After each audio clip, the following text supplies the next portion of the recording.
Bonjour Pascal, je te Bonjour souhaite Lynn.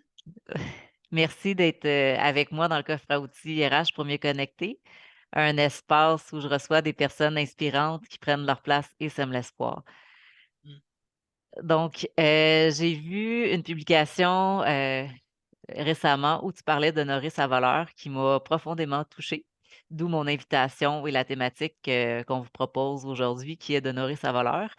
Donc, comme le menu, ben, ça va être d'honorer sa valeur, puis des trucs pour, mieux honorer sa valeur. Puis tout d'abord, ben, j'aimerais, pour les gens qui ne te connaissent pas déjà, si tu veux te présenter, ma belle Pascale. Mmh. Ben, merci Lynn pour, l'invitation. C'est une seconde fois, hein, qu'on fait, Oui, un balado ensemble, donc merci pour ta confiance renouvelée. Ben, mon Dieu, au niveau de me présenter, je peux peut-être commencer par ma présentation au niveau de ce que je fais dans la vie, là, de mes rôles. Je co-préside une firme, qui a comme mission de créer des espaces de développement, généreux et chaleureux, pour leaders. Heu Je porte la croyance que le premier outil d'un leader, c'est sa personne, c'est lui-même. Alors, ben, ma mission que je me suis donnée, c'est de soutenir les leaders dans leur développement en conscience, pour qu'ils puissent être, dirigés avec le plus de sérénité possible à partir de leur propre personne, donc de leur authenticité. Et ben, dans ma vision, ce que je vois pour notre futur, moi, c'est des lieux où on met notre humanité à créer des lieux de travail qui sont inclusifs, où il y a de la sécurité psychologique et mmh, ben, je me dis que quand on met notre humanité dans nos actions, ça crée une performance qui est plus durable, que que ce qu'on peut créer quand on est seulement dans l'action. Je pense même qu'on a parlé de ça dans notre dernier balado. Fait que mmh. donc ben, voilà ce que je fais. Puis à part ça, ben, je suis, maman de 2 grands-enfants et auteure, conférencière donc T'as-tu ton petit dernier qui est proche? oui, attends, ben oui, justement, il est pas loin. J'ai écrit justement, ce petit dernier, «Être un leader créateur, réconcilier performance et humanité». Heu, Ce livre-là, je l'ai dédié justement, dans ma dédicace aux leaders qui osent accepter l'appel à se transformer. Mmh, J'en connais beaucoup des leaders, ceux qui se développent avec nous, ils se développent pendant de nombreuses années, vraiment, c'est des on offre des parcours en profondeur.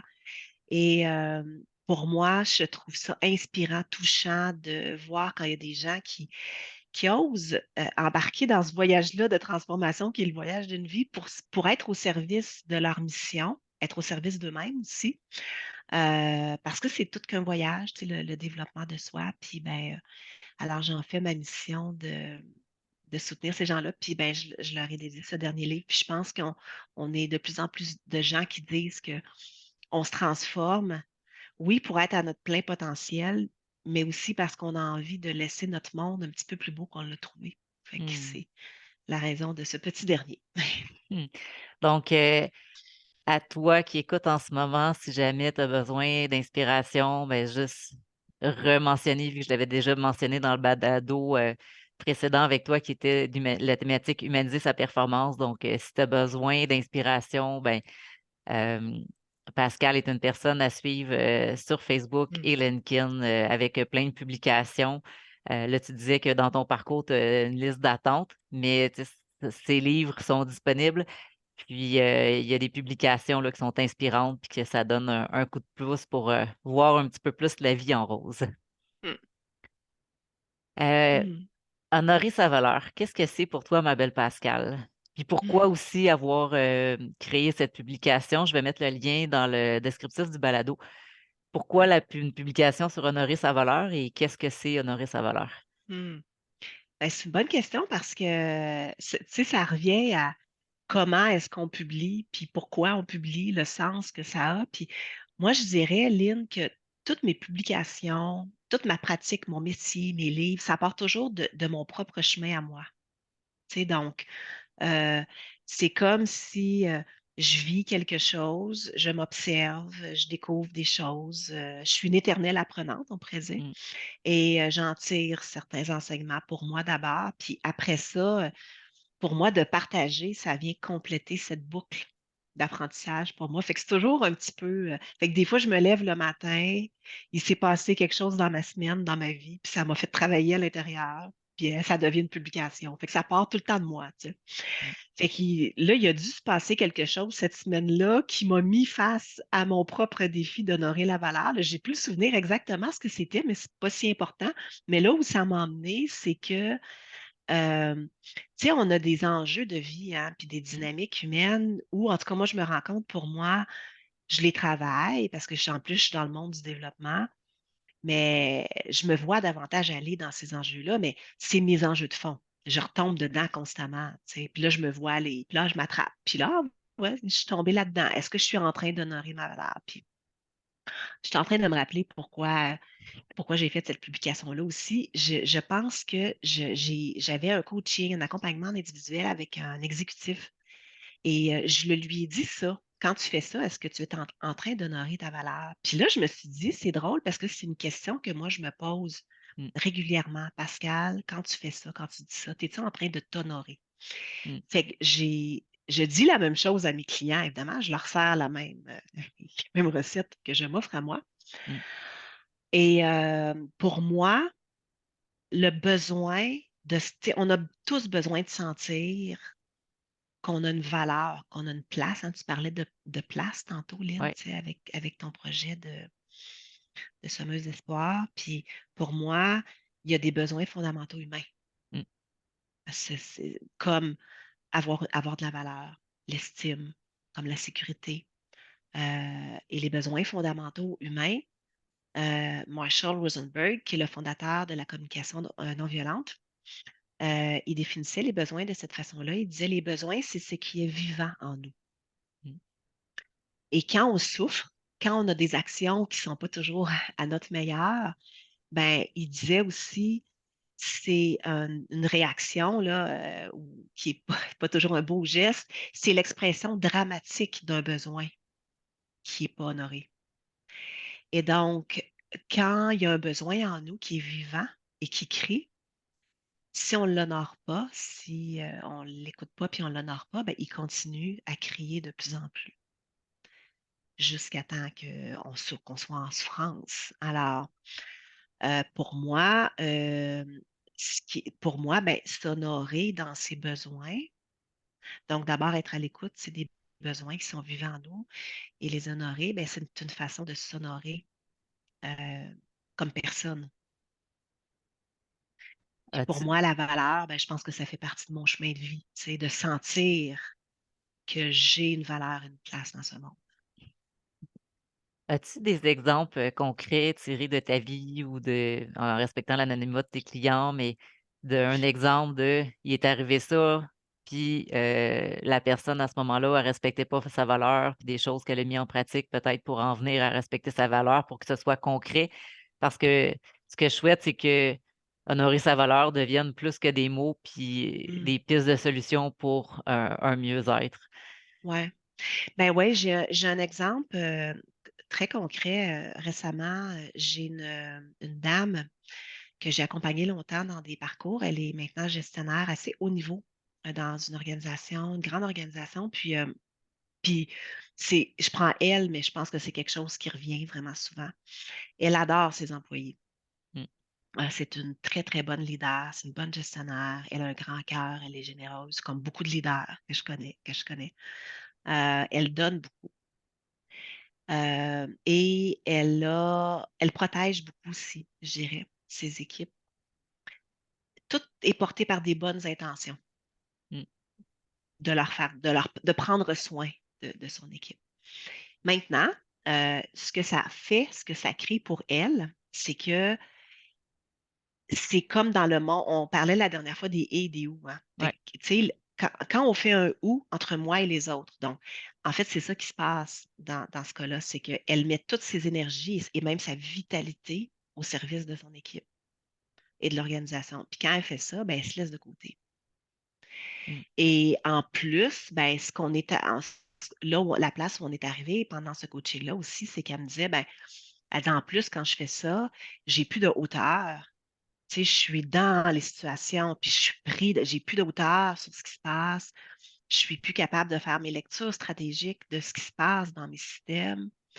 Je suis embourbée, tu sais, dans l'action, tu sais. Fait que, puis vraiment tellement absorbée par le fait d'être au service d'eux qu'elle dit, je m'oublie Mmh, complètement. Puis elle dit, à la limite, elle dit, je fais même plus mon travail de gestionnaire parce que j'ai plus d'énergie, j'ai plus de vitalité, puis je vois plus clair. mmh, Alors, ce qu'elle disait, c'est que quand je fais ça, ben, je ne m'honore pas comme personne parce que je me laisse de côté. mmh, Je m'occupe pas de moi. Alors là, la question devient, ben, et si tu t'honorais, qu'est-ce qui se passerait? Bon, là, fait qu'elle dit, ben, je m'occuperais de moi pour pouvoir m'occuper des autres. Hein. Fait qu'on connaît tous l'image du masque à oxygène qu'il faut mettre en ouais. premier. Je pense que c'est rendu un classique. On le sait tous, mais on le fait pas, tu sais. Fait qu'il Petite y a pensée toujours, pour Jean-François Lacasse ici. oui, puis il y a toujours un écart entre la théorie et la Mmh, pratique. Tu sais, pourquoi c'est si difficile de mettre notre masque à oxygène et de s'occuper de soi. Tu sais. Puis pour moi, ben, on revient aux besoins fondamentaux humains. Quand je m'occupe de moi, je m'occupe de mes besoins humains, de repos, d'espace, donc de santé physique, mentale, émotionnelle. Alors, si je m'en occupe pas de ces besoins-là, à un moment donné, ils vont devenir de plus en plus présents, ils vont crier. Je vais soit tomber malade physiquement, ou psychologiquement, émotionnellement, ben, je vais avoir des souffrances. Fait que pour moi, s'honorer, tu vois, ça, c'est un bon exemple de dire, ben, l'intention est bonne, je m'occupe des autres, je m'occupe mmh, des autres, je m'occupe des autres. Mais si je m'honorais, je me laisserais pas aller jusqu'à la limite de m'occuper des autres, puis que moi, ben, je suis pressée comme un citron, puis je tombe mmh, malade, tu sais. Alors, m'honorer, pour moi, c'est ça. Puis moi, je me reconnais beaucoup dans cette femme-là parce que je suis très capable d'aller jusque-là, de donner, donner, donner jusqu'à temps que moi, j'ai plus de jus, tu sais. mmh. Fait que m'honorer, pour moi, c'est écouter ces besoins-là qui crient parce que des fois, mes besoins de repos, d'espace, de liberté, ils crient, mais je les Ouais. écoute pas. J'avais une réflexion dernièrement que c'est sur le fait, on dit souvent: «C'est important de rebondir», Mmh. mais la balle, quand manque de rebond, à un moment donné, quand je trouve que quand on s'oublie trop au détriment des autres pour faire plaisir, mais c'est comme quand que tu as plus de rebond ou d'élan, mais c'est peut-être un signe de faire quelque chose pour retrouver son élan, là. Ben vraiment. Puis moi, j'ai une autre analogie aussi qui me parle beaucoup, c'est l'analogie d'un voilier. OK. Donc, si on considère que tous nos besoins fondamentaux humains de base, c'est la coque du voilier, la sécurité physique, sécurité psychologique, l'estime, la valeur, donc tout ce qui est sécurité, tu sais, c'est la base de notre voilier. Mmh, Et donc, il faut que ces besoins-là soient nourris pour que la voile puisse s'ouvrir. Dans la voile, c'est les besoins de sens, d'évolution, de contribution.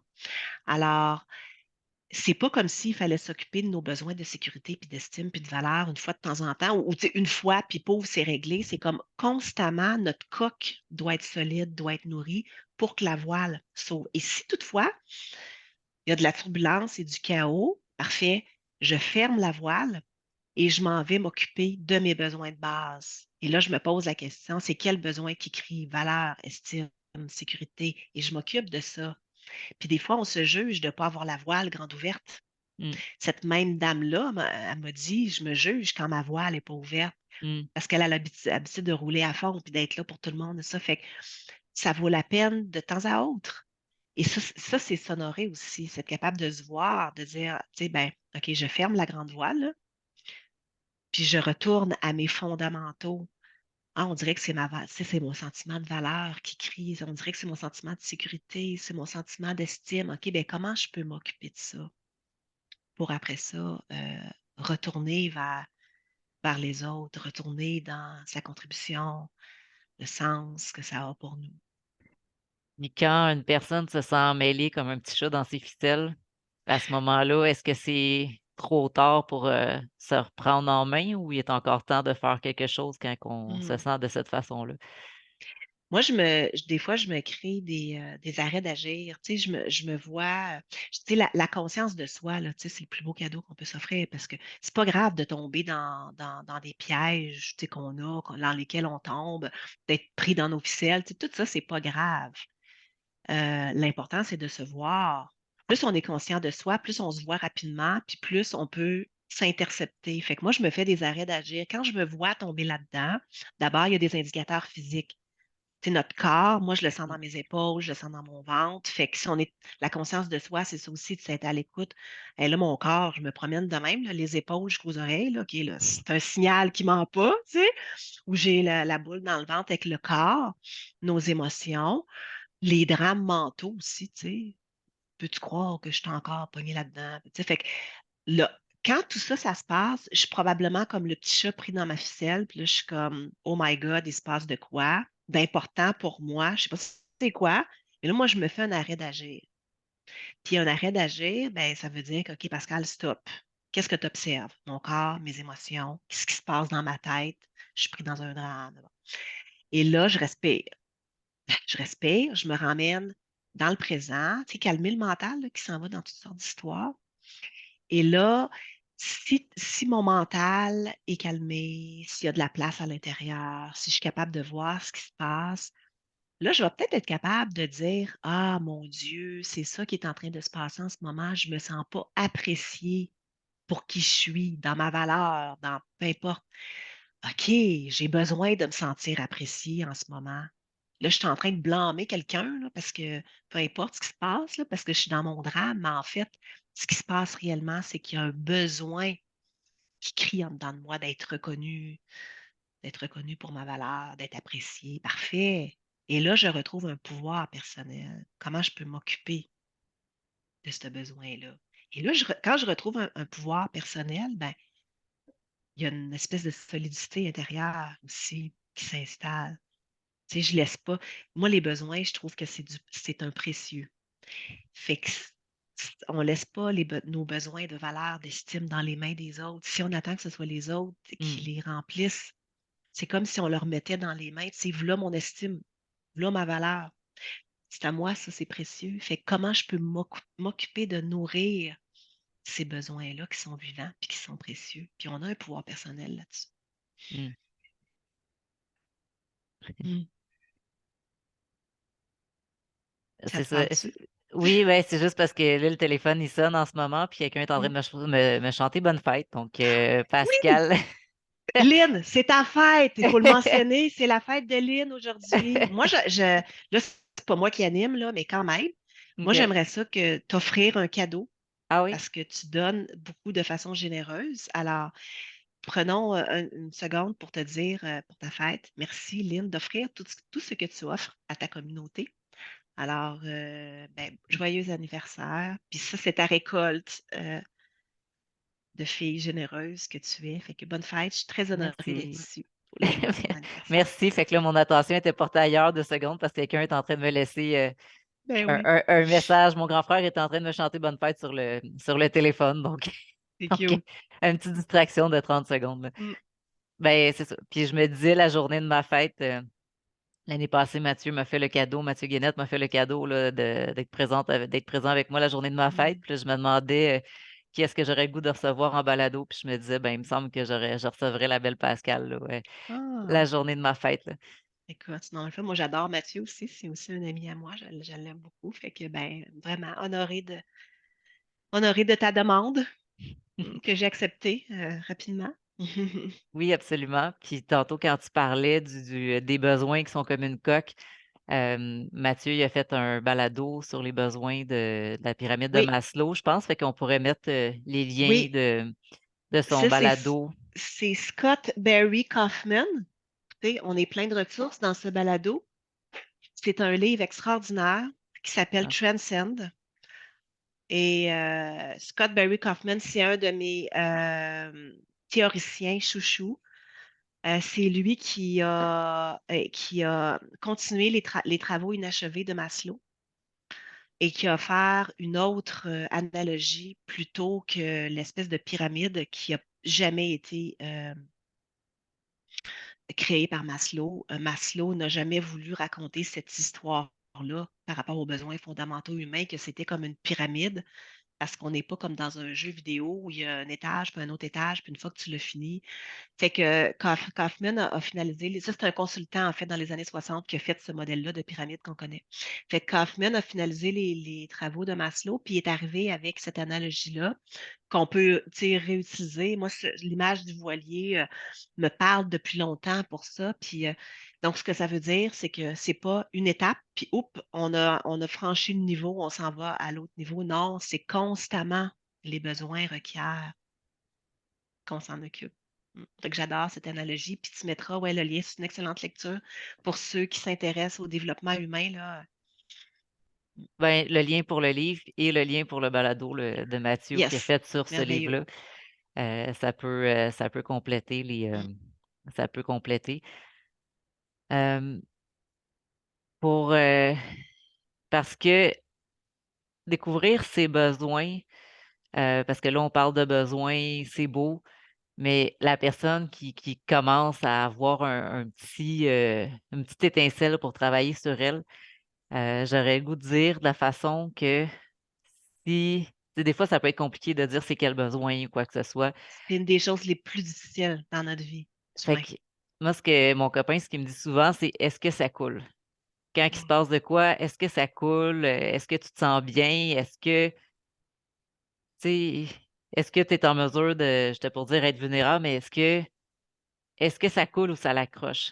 Tu sais, puis Ouais, pour moi, ça peut être un bon indice de savoir si ça coule pas, puis que tout accroche, puis que je me sens tu sais, est-ce que ça accroche, puis est-ce que je me sens tout croche en dedans? ouais, Puis comme si mon cœur était tordu, ben, je pense que ça peut être une belle option de dire: ouais, je suis peut-être pas à la bonne place» ou je tu sais, ou peut-être que je m'oublie ou peut-être, tu sais, d'écouter ouais. on parlait d'écouter son corps là, mais tu sais, est-ce Mm. que j'ai la boule dans la gorge? Est-ce que fait que je sais pas si tu veux rebondir, là-dessus, Ouais, comme en quelques secondes, comment qu'on peut faire si on ignore un ouais. besoin?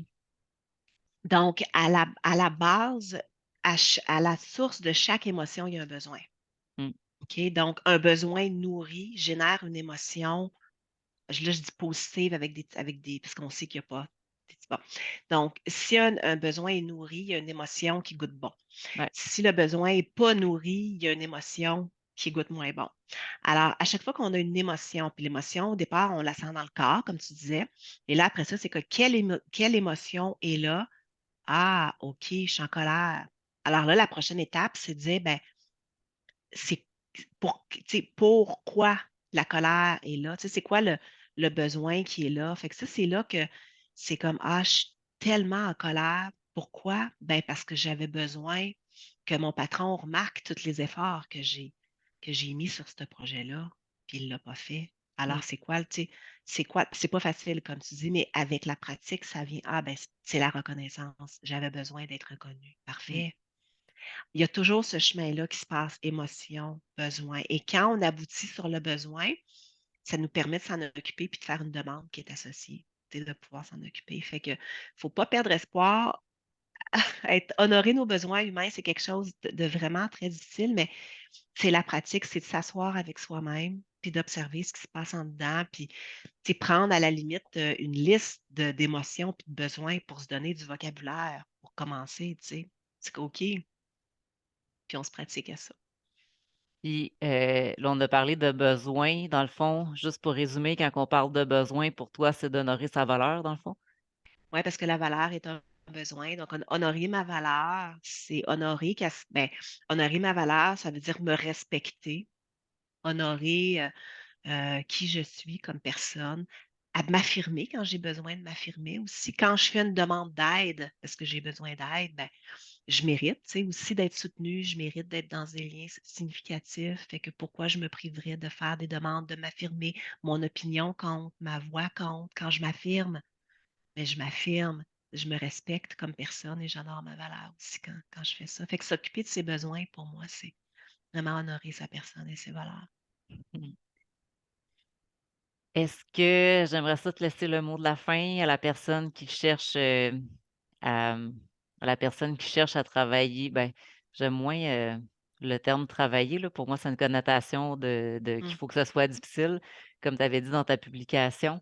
Mmh. Mais si, je veux investir sur moi hem, pour honorer ma valeur, as-tu un conseil ou un petit truc rapidement pour débuter ce cheminement-là? Mmh. Je dirais, c'est écoute, c'est tellement on le sait là, mais tantôt je parlais de l'arrêt d'agir là. Ouais. Quand il se passe quelque chose, quand on se sent agité, c'est sûr qu'il y a un besoin qui est là. Fait que arrêt d'agir, stop, je respire, je m'accorde une petite seconde, un petit moment pour aller voir. Tu sais, c'est pas compliqué, c'est tout simple, c'est gratuit. Tu sais, on peut respirer, ça nous ramène dans le moment, puis ça nous permet d'aller voir, tu sais? Fait que des fois, on cherche pour toutes sortes de trucs, mais ça, c'est accessible. Fait que de s'accorder des moments et ça aussi, c'est de s'honorer, tu sais, de s'accorder ces pauses-là, même si c'est pas long, une petite respiration, puis dire: Mmh. «Aller voir, tu sais, je suis OK, tu sais, qu'est-ce qui se passe en moi?» Puis fait que s'accorder Mmh. Quand ces arrêts. quand je travaillais au compte payable, à un moment donné, ça marchait plus, puis j'allais prendre une marche, puis quand je revenais, on dirait que j'avais l'esprit clair, donc Ouais. Ouais, ça peut être une marche, ça peut être, tu sais, moi, des fois, je me ferme les yeux, ça peut être, on se met un petit bout de musique, on va prendre une marche dehors avec son chien, tu sais, mais un petit moment, heu, pour soi, pour s'honorer. Mmh, donc merci beaucoup pour ce temps, précieux, ma belle merci. Pascale. Puis, j'invite les gens, qui nous écoutent à te suivre sur LinkedIn, Facebook, à peut-être acheter tes livres. Puis sinon, ben, toujours des fois on l'oublie, mais, à sa bibliothèque, pour encourager nos auteurs québécois, on peut demander les titres, en bibliothèque Mmh, s'ils sont pas là, puis le dépôt du prêt public, donc l'auteur, il reçoit une ristourne, par la suite quand son livre est commandé. Donc, bonne idée. c'est c'est un outil pour, les petits budgets. Mmh, Donc, si moi puis Pascal, on va être disponible pour toi si jamais, tu as des commentaires puis que tu veux nous revenir sur des choses qui sont pas claires ou des suggestions. Donc, merci d'être, présent avec nous et à très bientôt. merci Lynn.